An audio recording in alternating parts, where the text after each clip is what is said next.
Stop hoping for your business to grow and start mastering the formula for success that every entrepreneur needs to grow their business. Join us for 5+1 Mastery, where every week we go in depth on how to grow your business the right way.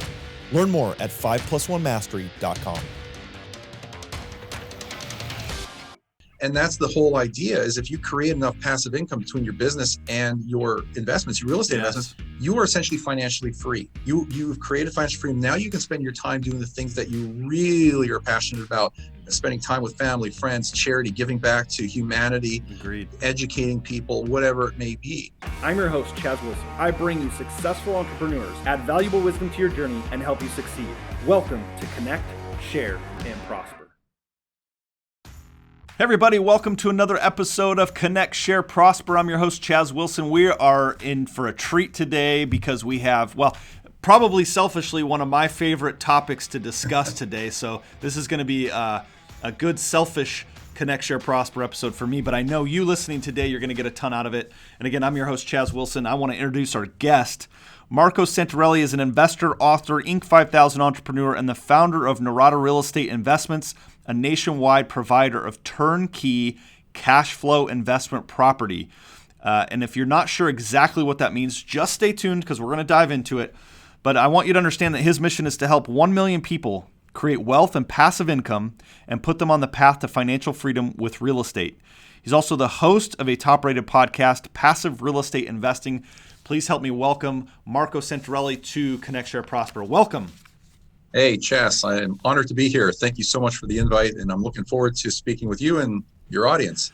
Yeah, this is going to be good. So talk to me just before we dive into what you do, et cetera. How did you get into the real estate game, as I'll call it, the real estate game of investing and all that? And what was the draw to that? How did you get involved in that? Well, to make a long story short, really it happened when I was a teenager. I, at an early age, knew that I wanted to be financially free. I recognized that a lot of people were kind of trapped in a job. And as I looked around, I noticed that there were certain people who were very successful and they had the freedom, even though they may have been married to their job at the time, they had the freedom to do what they wanted to. And then I started asking my parents, well, why is this guy, doing what he does? And they said, well, he owns a whole bunch of duplexes on Center Street in the town that I grew up on. I got thinking, oh yeah, okay, real estate, right. So I started studying entrepreneurship, business, real estate, and I really wanted to learn how money worked. And I made it my mission at the time to become essentially a money master. And so I taught myself how to invest in real estate and how to start a business. I was actually buying the courses before I could even get into a car and drive on my own. Long story short, I bought my first property when I turned 18 years old. Good for you. 18 because I could qualify for financing. Yes. So I saved up enough money from my grocery job that I started working at the age of 16, accumulated a down payment, bought my first property, did some work on it, fixed it up, rented it, and managed it myself. And it was kind of like a textbook experience, but the writing was on the wall. And I knew then that was kind of my passion, my path, and where I ultimately was going to go, even though I kind of zigzagged through life doing different things. But that's where it all started. And then I really put the gas pedal down back in 2003, 2004, when I purchased 84 units in a 9-month period. And I did that from Orange County, California, and I was investing over 2,000 miles away in Florida, Georgia, Michigan. So a lot of these properties were sight unseen at the time. And essentially I just created the system, but it all started when I was 18 years old with that first townhome unit in a low cost community. So 84 units in 1 year or 9 months, you said. Yep. I want to talk about that just for a second, and then I want to kind of give some framework to it. So I think why this topic for me is so important and why you listening as entrepreneurs is so important. And I'm very visual, but I don't have anything to draw on in front of everyone. But if you take this idea of this bucket of the cash flow that your business that you're building, those of you listening, you're building this business is producing profit, cash flow. What are you then doing with that to now have that money work for you again? That produces more cash flow back to the bucket, which then creates velocity and momentum with that money to do other things with it. And that's where this topic is so valuable. So if you're listening to this, maybe you're at a place where today you're like, Chaz, I don't have a lot of money yet, or I'm just starting to get some cash flow coming. It doesn't matter when. right? It just matters that you know what you're going to do with it, and that's freeing for it. And so this is a great topic for us to discuss. But let's talk about the 84 units in 9 months. How did you finance? I mean, I think the first question someone comes to me is, did you use partners? Did you use banks? How did you do all of that to be able to acquire 84 units in 9 months? Were they all one building? Were they separate? Give us some context to that.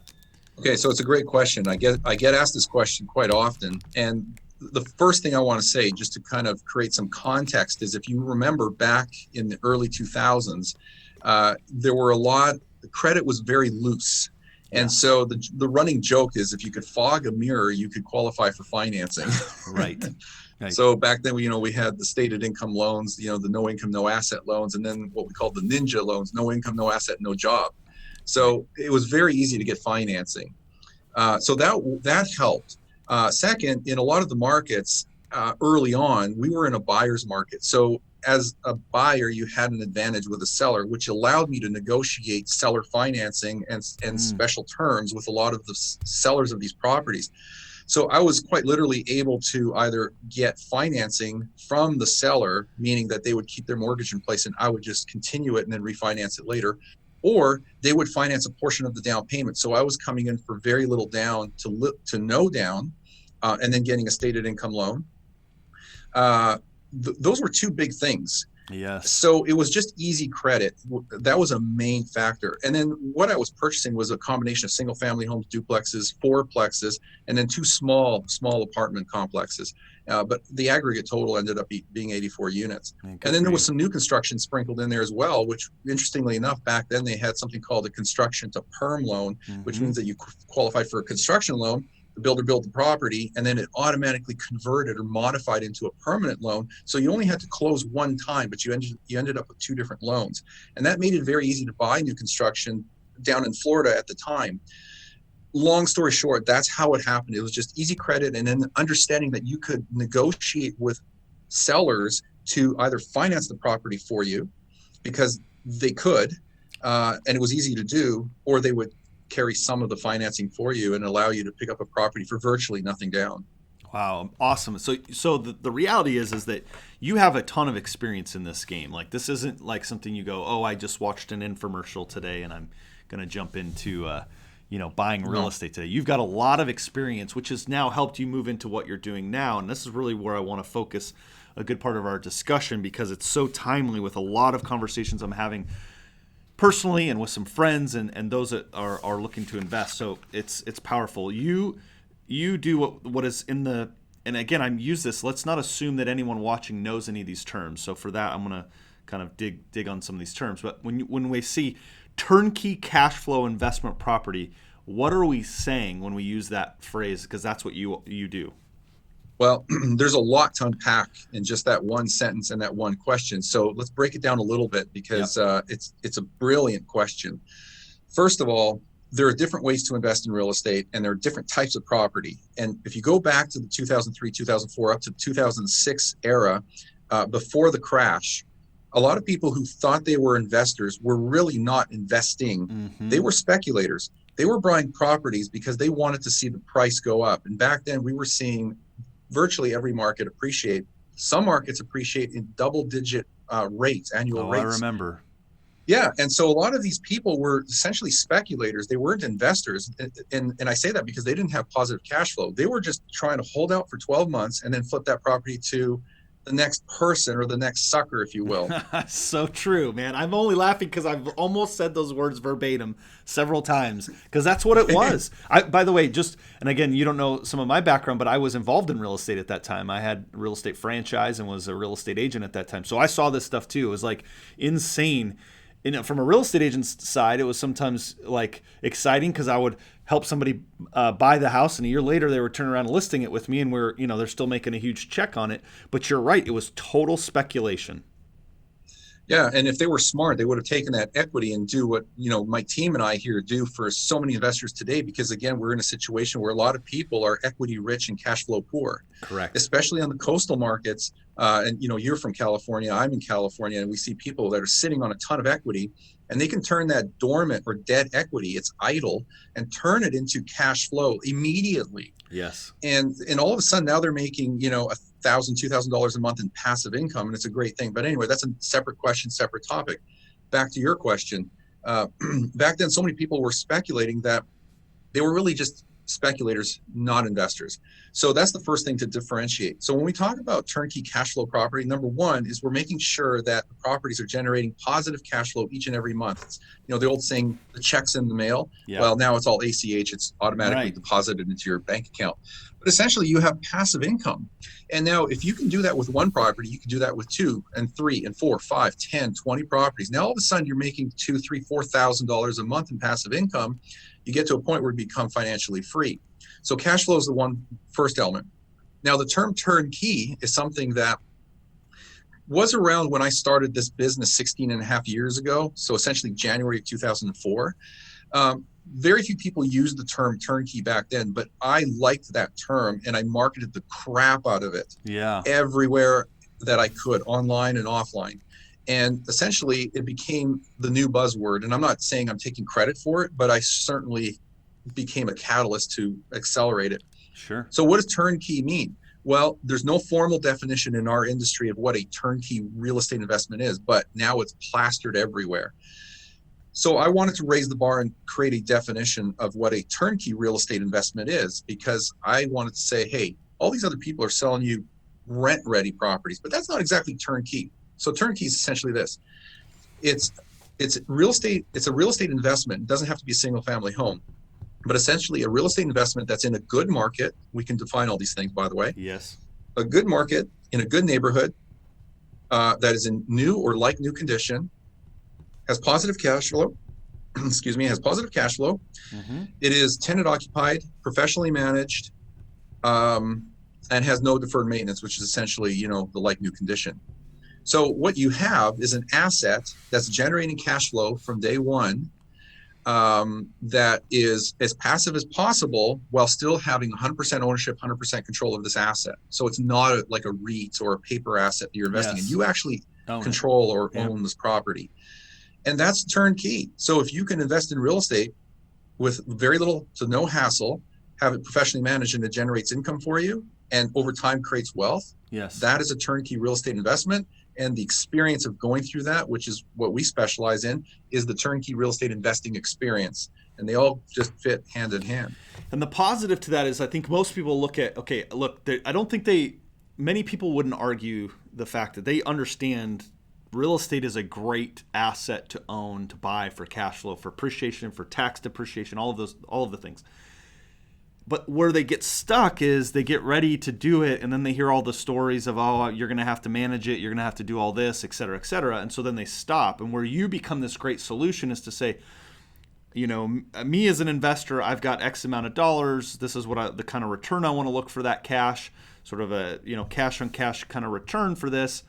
I could invest it in a real estate property with you and your company that's, like you say, turnkey, good market, neighborhood, like new, positive cash flow, tenant occupied, professionally managed, deferred maintenance, and I'm going to basically get that check in the mail and not have to be getting those phone calls for whatever reason at 10 p.m. when the toilet doesn't work or whatever it is. There's a professional management company doing that. That's basically what you're saying, correct?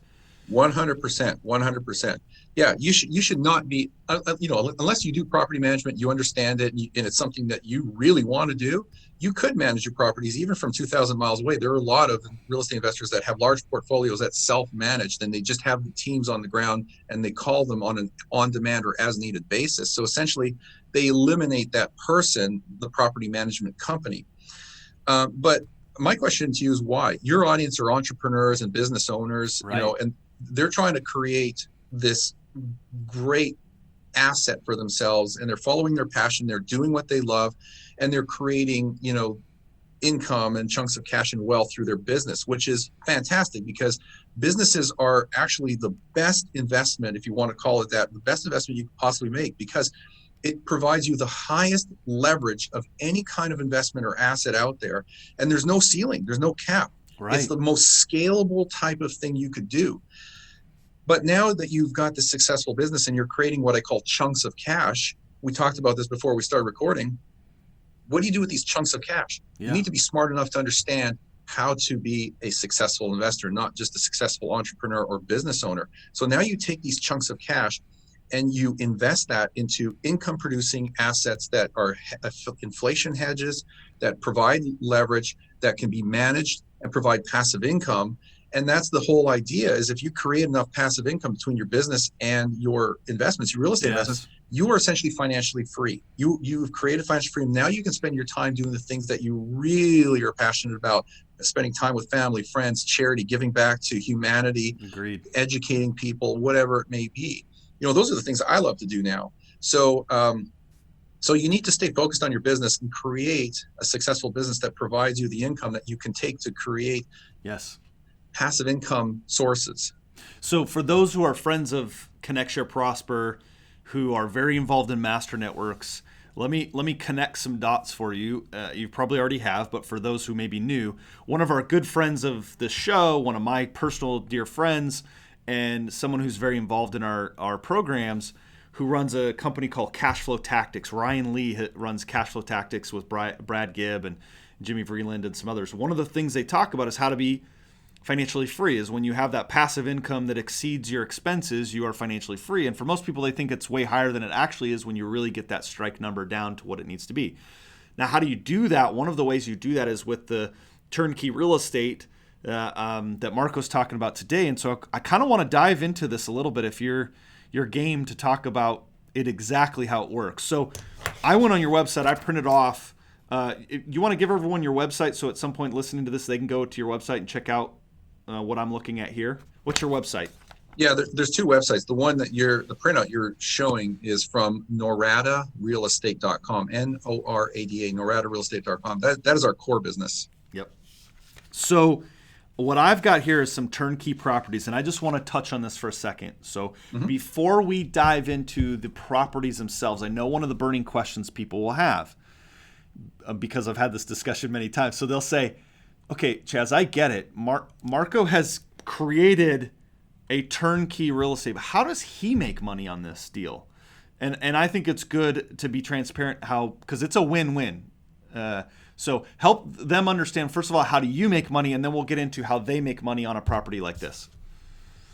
So we like to say that we provide people the education, the knowledge, the education, the resources, and the properties that they need to create that passive income and create wealth.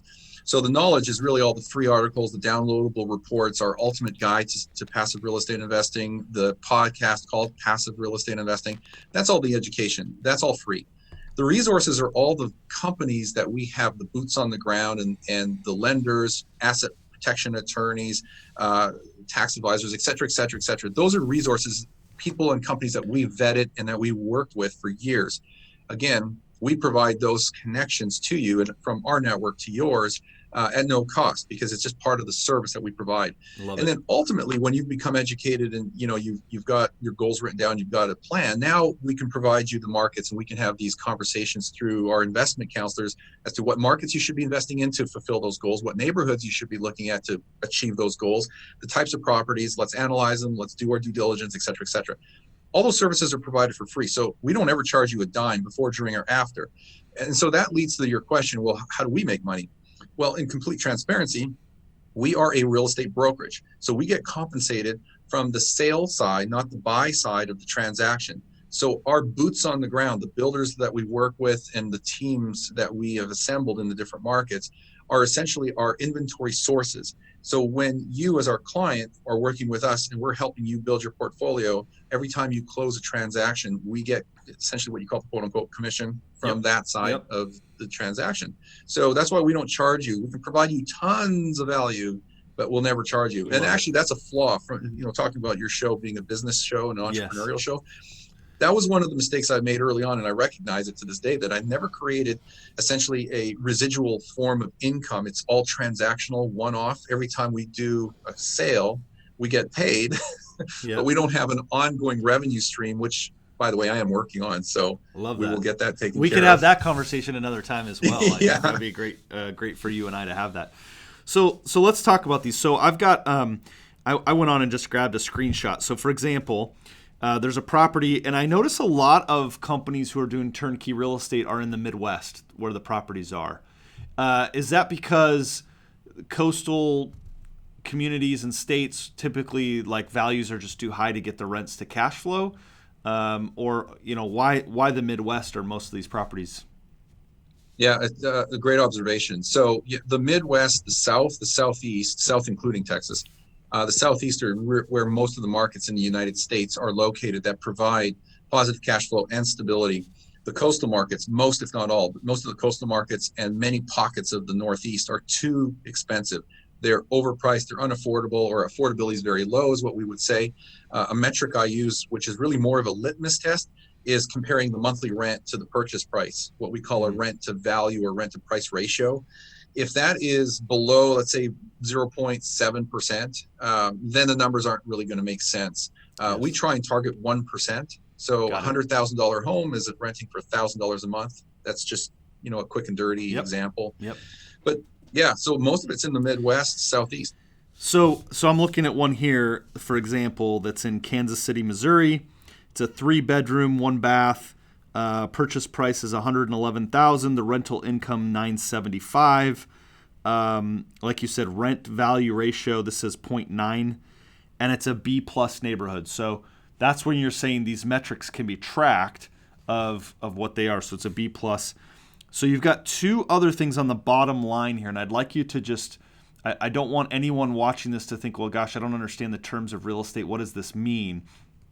But it says cash flow NOI of $792 on this particular property. So what if I'm looking at that, what does that tell me when I look at $792 as the NOI, the cash flow NOI? Yeah, great question.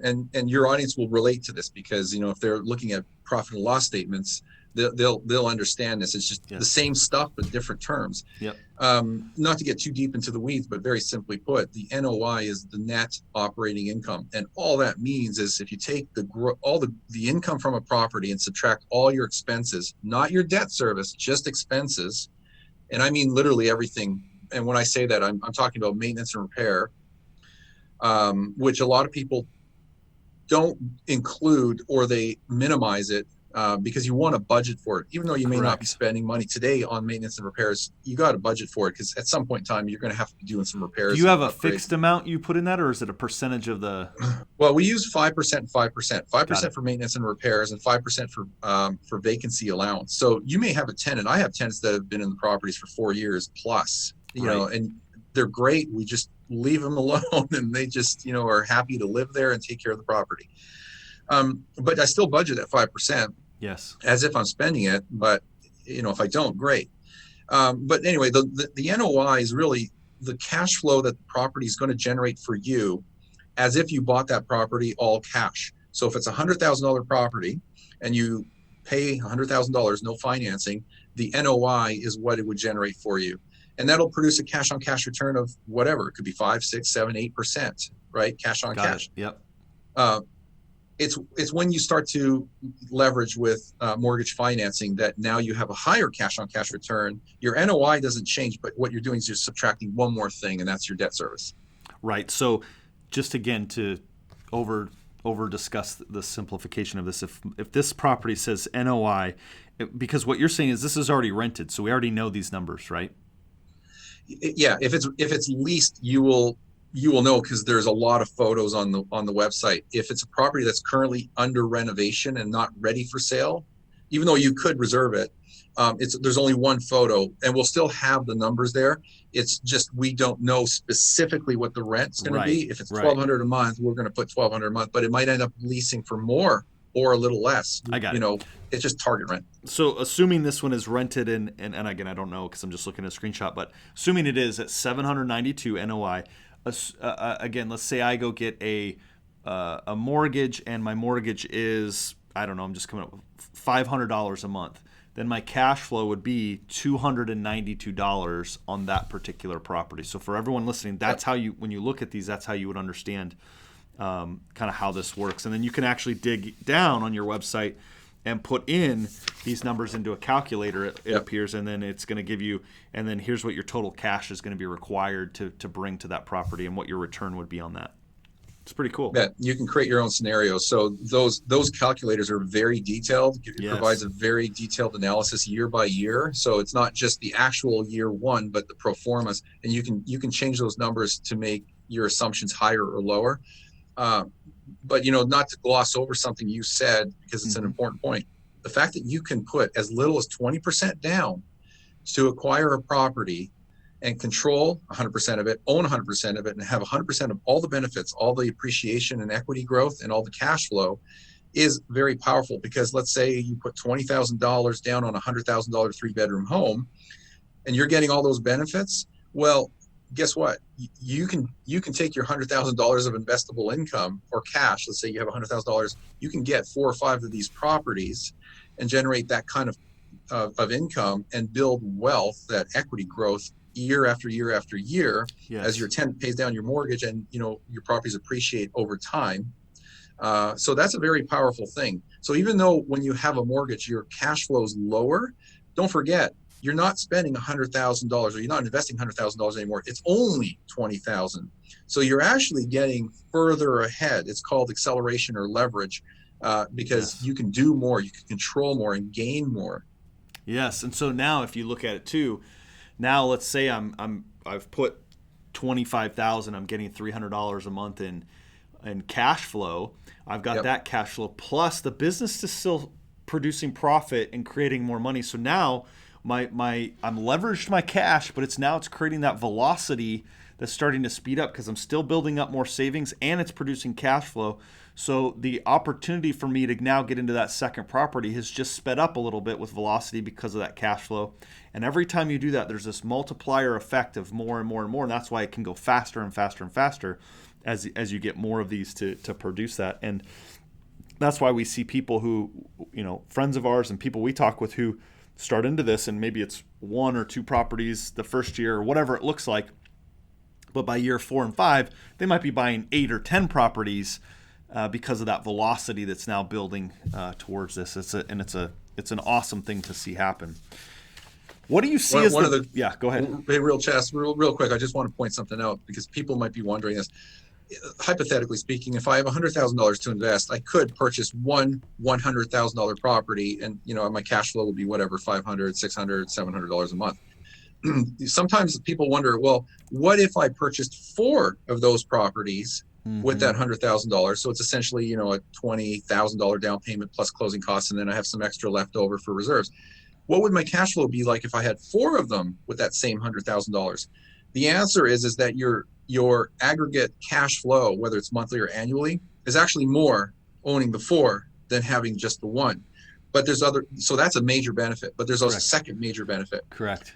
After 2, 3 years, 4 years, 5 years, we're making some assumptions, but whatever it is, 3, 5, 7 years down the road, the aggregate equity gains across those properties are going to be 4 times what it would be across the 1. Yeah. So now you're in a position where you could potentially refinance those properties and pull that equity out debt-free, I might add, or tax-free, but you pull out some of that equity and you take that equity and you go and purchase more real estate, more of those income-producing properties to grow your portfolio faster. So it is better to have more properties because you're benefiting from the equity gains over the years. And your cash flows are higher as well.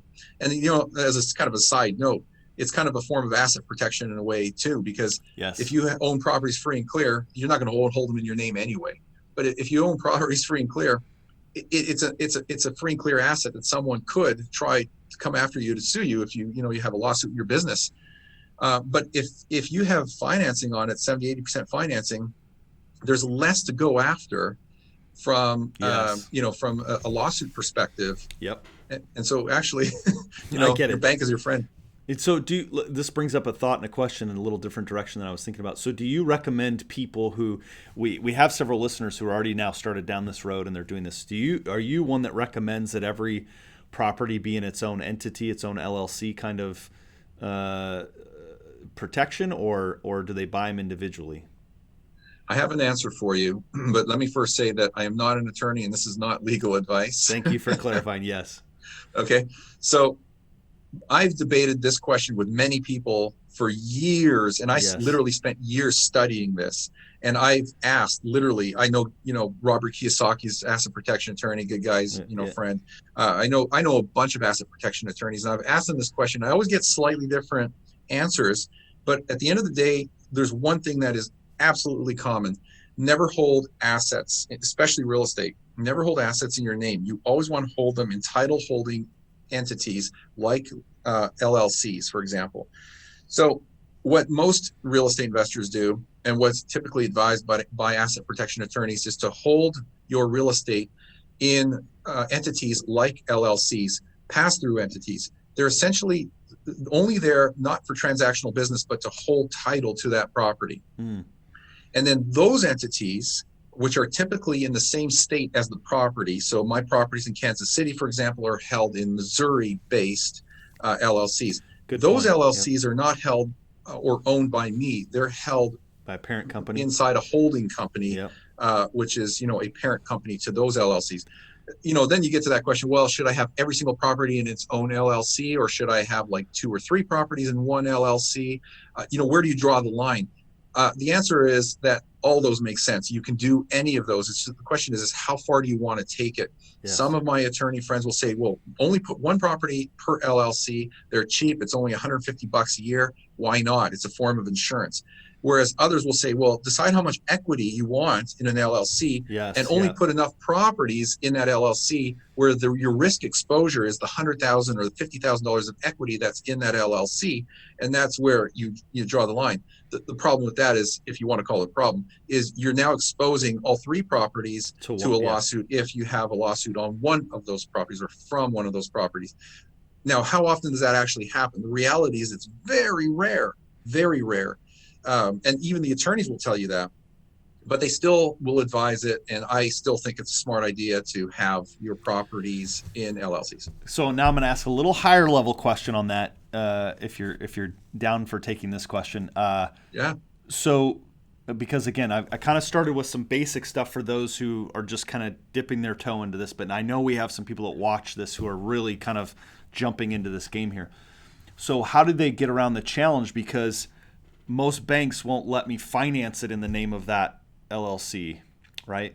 So I have to personally finance it. So the mortgage is in my name, but I know some of the answer to this, but I'm kind of setting you up for a good answer. So how do I do this, right? If the LLC is in XYZ company name, but I financed the mortgage in my personal name, does that break that entity? How does that work? Well, fortunately, the answer is very simple. If you're getting conventional financing, which is what typically most everyone will do until they tap out their conventional loans and then they start getting alternate loans like portfolio loans. If you're getting conventional financing, you don't have a choice. You have to be the borrower and you're the one qualifying and you're the one signing. And so you're not buying in the name of your LLC. Your LLC doesn't even come into the equation. It is really just on the side.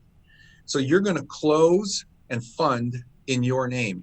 But what you would do as soon as possible, and really the way I like to do it is same day, like literally 5 minutes after I sign and close, we just sign a quit claim, warranty deed, but a quit claim deed, transfer title of that property into the LLC, and you're done.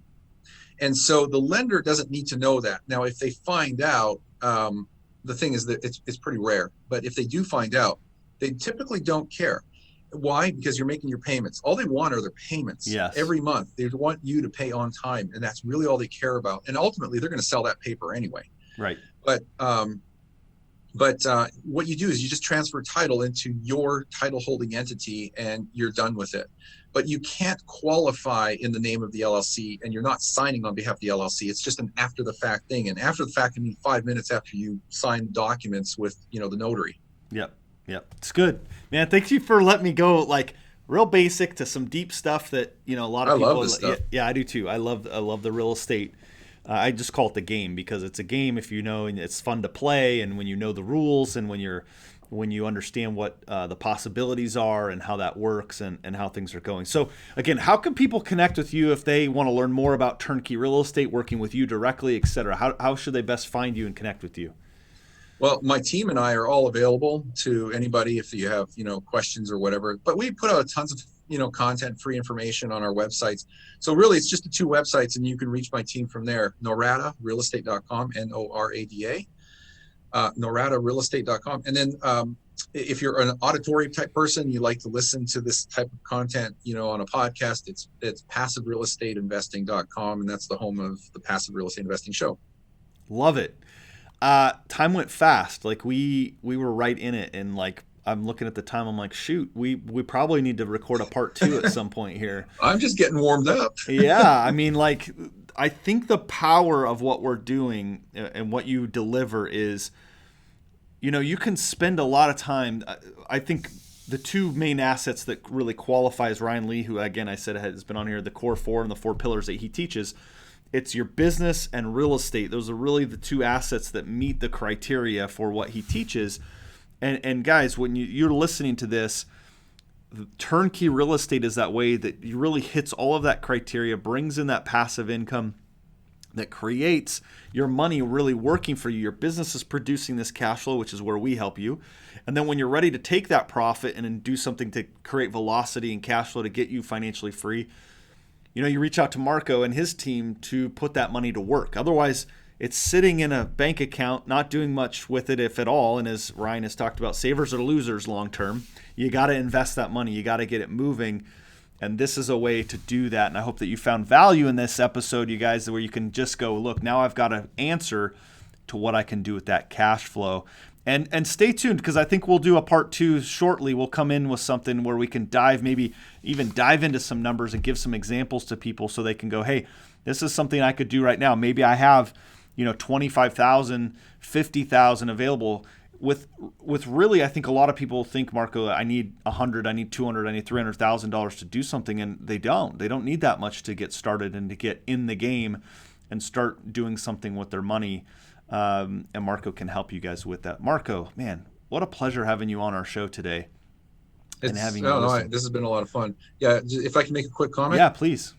So to your last comment, someone questioning whether I have quote unquote enough money, investable cash to invest in real estate. Let me throw a couple of numbers out at you. If you look at we're in about 25 different markets, mostly again, Midwest, Southeast. If you look at the price range of the properties that are being sold, single family homes, they're from $80,000 on the low end to about $180,000 on the high end. The median being $122,000. Yep. That is the range for single families. There's also duplexes, fourplexes, and triplexes. But 20% of whatever number you pick out of that is typically $20,000 to $25,000. That's typical for a 3-bedroom home. So, if you've got these chunks of cash, as I call it, of $25,000, $50,000, $100,000 of investable cash, and you're thinking about real estate, then educate yourself. I don't care if if we're helping you or you're doing business on your own or you've got your own real estate agent. It doesn't matter to me. Just educate yourself, but start turning that dormant cash. You don't want to save it because, again, savers are losers. Inflation's eating away at it. But turn it into hard assets that are inflation hedges that have the tax benefits that real estate does and generates the cash flow that you can get, so you can start building more wealth and creating passive income, and you'll get to your financial freedom goals faster. So good. So good.